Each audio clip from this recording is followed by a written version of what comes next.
Distinguished participants, dear colleagues, those here with us in the room today, and those also online, thank you for attending today's side event on women, gender equality, and climate change in Asia and the Pacific.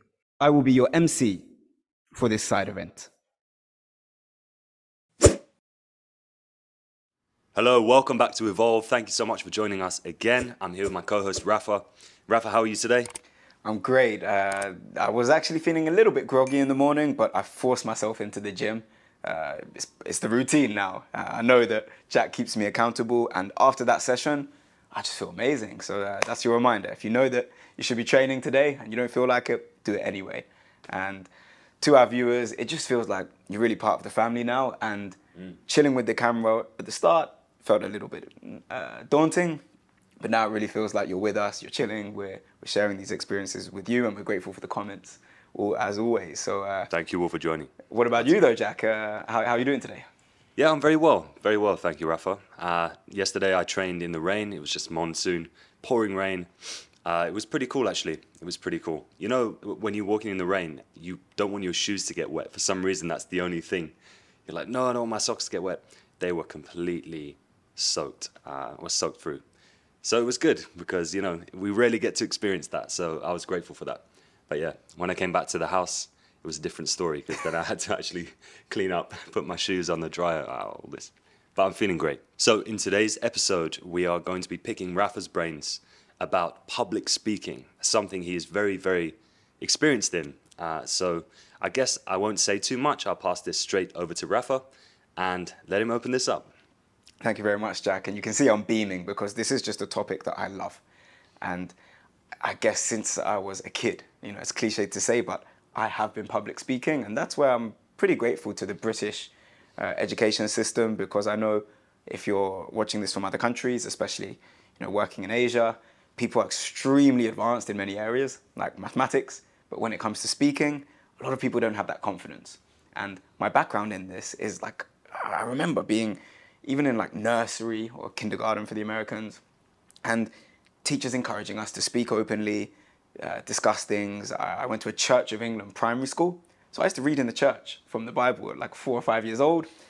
We were singing together, and all throughout my education in university, we're just encouraged. I studied languages and politics, and in the politics classes, we were all debating each other.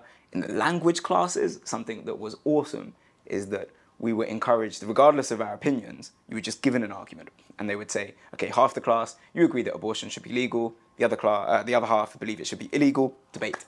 And that background has just honed a love and I would say, yeah, a good ability to adapt anywhere. There's an incredible book that I recommend called Ditch the Pitch. And the author actually has a presentation on YouTube as well for a little summary that basically says, well, public speaking, let's imagine, what do we think about public speaking? We imagine speaking at a conference in front of thousands of people. I mean, I do similar things like that at the UN, where I have to MC events or present to governments. And yes, that is one side of public speaking. However, have you ever thought of when you buy a coffee and you just order your coffee, that's also public speaking? So Ditch the Pitch really made me think about that every single interaction you have is a chance to improvise and hone that skill like a jazz musician. Speaking is really just improvising. Right now we're improvising. I don't really like writing long scripts because while it can be good to pass an exam, you don't really get that natural feeling of connection with someone. Whereas when you improvise, freestyle rap, music, these kind of things, that's where the creativity comes. And the only way you can do it, and this is it, there are no shortcuts here, is completely going out of your comfort zone and practicing. So yeah, I know I'm speaking a lot, but I really want to share a story from my school days where I was known, and anyone who went to school with me knows that I was just that kid who always had his hand up, always wanted to ask questions. And if there was any opportunity to speak in front of people, right, I was there. And I went to a boys' school, but at the age of 16, we had sixth form started. So now we had girls in our class. And every assembly, who wants to read out this week? I was there because it was practice. And I got a lot of stick Now, I already got stick from the guys, but now that we also had girls in our class. And oh my God, why does Rafa want to read again? He loves the sound of his own voice. And I'm actually so grateful for that stick because it built up some sort of backbone and resilience that you might get heckled. You will have negativity, but you got to deal with that. And the long story short, one moment that I will always remember is I was so confident in speaking in front of everyone in the church, projecting my voice, and I saw the word that I had never seen before, which was hospice.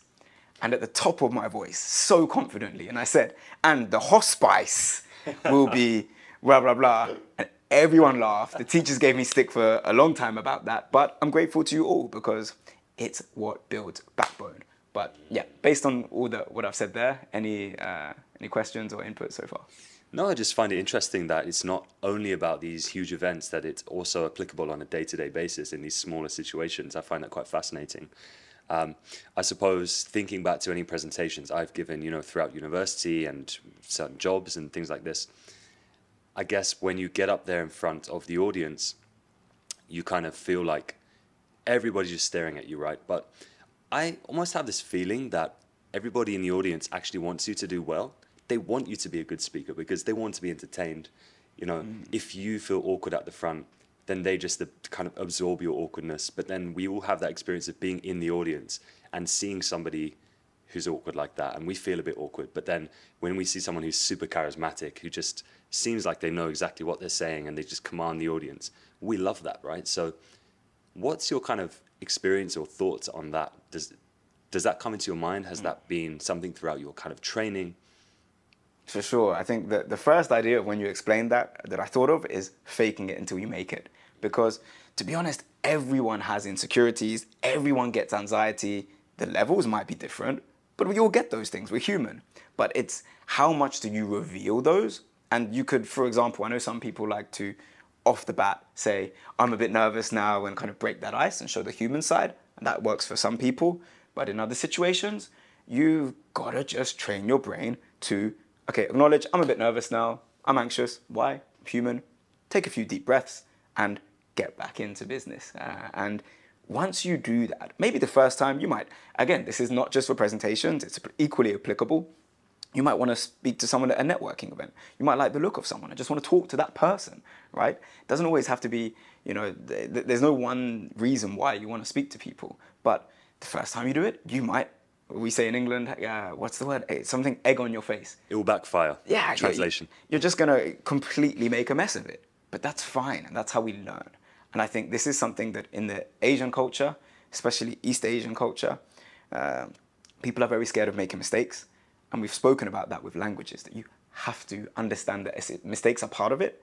And someone with a politics background knows that politicians make mistakes all the time, but we don't highlight them. So for example, if I made an error right now, I wouldn't remind you about it. I wouldn't keep bringing your attention to that. More likely than not, you're going to forget about that. Whereas if I keep bringing attention, oh my God, did you remember when I made that mistake? No, keep moving on. We know that mistakes are normal. The person who's probably most critical is actually you, right? And if you keep faking it until you make it, all of those little minor things are going to be forgotten because you've got that confidence to just keep going. And that's what people should understand. It's ongoing, right? You're never going to be a perfect speaker, but the more you practice it, the more confidence you're going to get. Even, I've been doing this since I was a kid. I make mistakes all the time, but I don't dwell on them. Or if I do, even if I do dwell on them, you've got to keep going. There's no such thing as like a full-on failure. It's just constantly learning and refining and enhancing, evolve. That's so fascinating. So it's kind of like an iteration. You learn from your mistakes. Wow, there's a lot to learn from that. I have another question, if I may pass it to you. So in Viktor Frankl's book, Man's Search for Meaning, so in this book, for those who don't know, he's a psychotherapist and he gets sent to Auschwitz. So he does therapy sessions with the inmates, and he writes in this book a lot about how it is to be in a camp like that, and it's a very fascinating read. But I will say, if you're not feeling good lately, if you're in a bad mood, probably don't read it because it's not a very happy read, of course. Okay, so in the second half of the book, he discusses this kind of therapeutic technique where people who and I forget the name of it right now, but people who are kind of embarrassed, or, you know, if people have, what's the word? People have reactions that they can't control, right? Involuntary sweating, blushing, and things like that. There's a kind of therapeutic technique where you're supposed to lean into it and maybe make a comment about it, and almost in your heart wish for more of it to happen, so you kind of minimize its hold on you. What do you kind of think of that? Does it sound like something that would work, in your opinion, from your experience and stuff? Or should you just, like you said, never dwell on those things and just completely move on? Like, what's the balance there?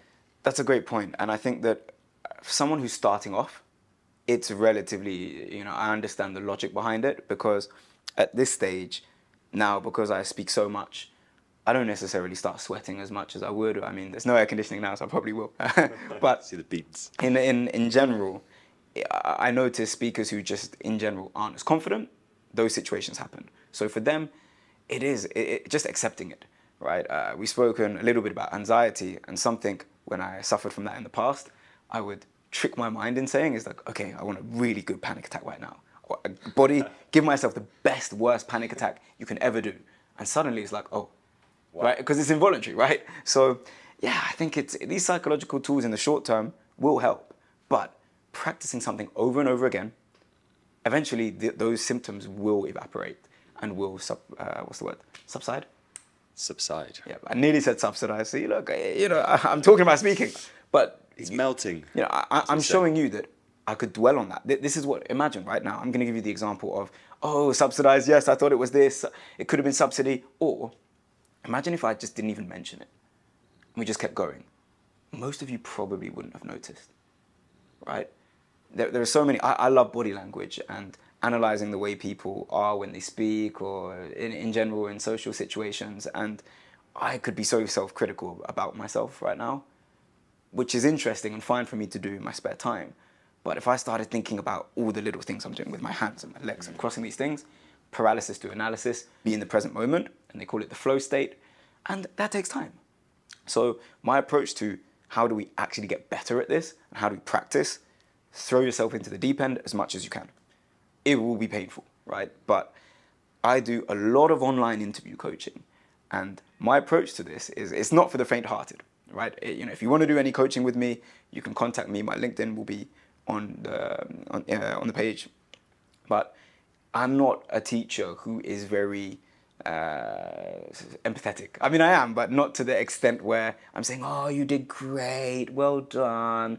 I intentionally, and this is why a lot of my students in East Asia like my process. What I intentionally do is imagine you're trying to bench press 100 kg and you start getting used to benching 120.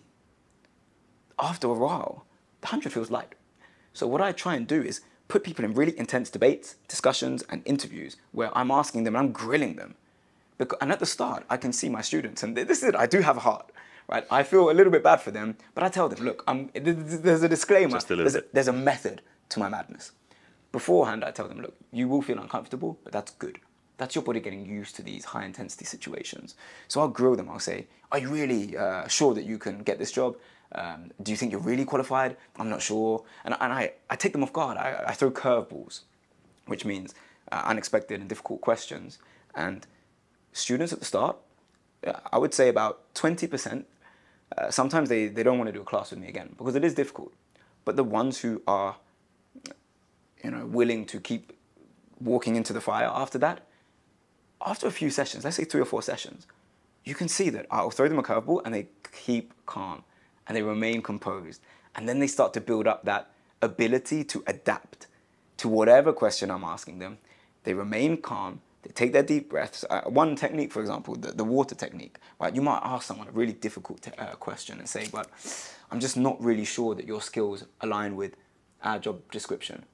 Rather than panicking, you can say, oh, it's interesting you say that. See what he's doing. Have a sip of the water. Take a little deep breath. And rather than panicking and going in, oh, no, yeah, maybe you're right. No, say, it's interesting you said that.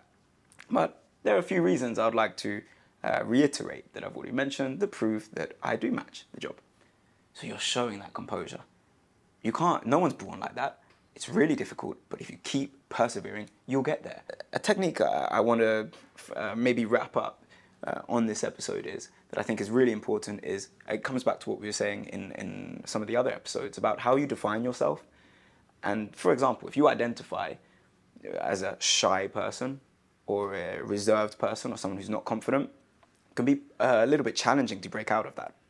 So practice playing with alter egos. So one example of this is, I love imitating.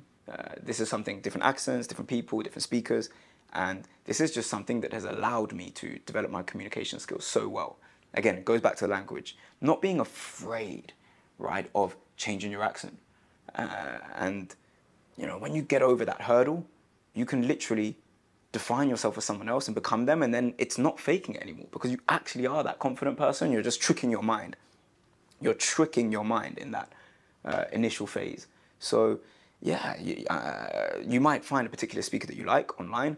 I always joke about Obama because politics aside, as an orator, as a speaker, it was incredibly convincing. And just practice. You know, my fellow Americans, it is my great honor to be here today on the Evolve podcast, and just not having that fear to just imitate and keep practicing. And eventually, you know, this is what people don't realize with language and with communication. It's like a musical instrument. The more you practice, you improvise, and you like that piece of music, study it, keep playing it. You're going to be able to play it. You like that speaker? Okay, keep studying the way that they communicate. Keep imitating them. And then you can, like in my mind, I've kind of got this bank, and this sounds crazy, but I know that different people in my life or different speakers that I know online or from whatever have different skill sets. So in that situation, I think, oh, I remember this guy spoke in that way, and that'd be really good there. I can just kind of pick into, oh, maybe I can be a little bit Obama here. Maybe I can be a little bit Jack in this situation to make that person feel calm. Maybe I can be a bit like whoever, right?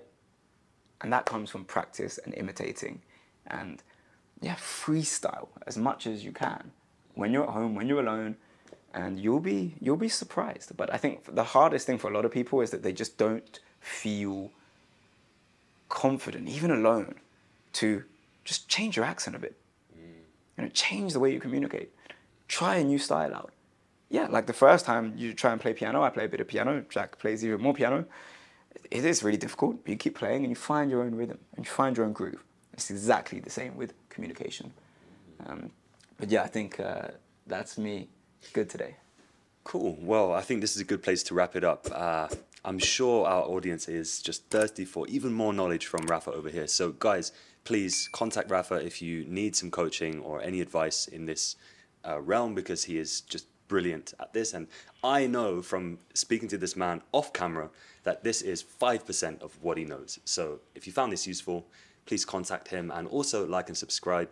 And is there anything else our viewers should do today? Maybe comment? As always, thank you so much for your attention. We're evolving together. Send us some comments on what you'd like for us to discuss next, or areas that you think we can improve on as well. We're all evolving together, but you know, it's time to continue the day and keep up the grind. So we'll see you next time. Shukran, Thank you. Arigatou gozaimashita. Peace.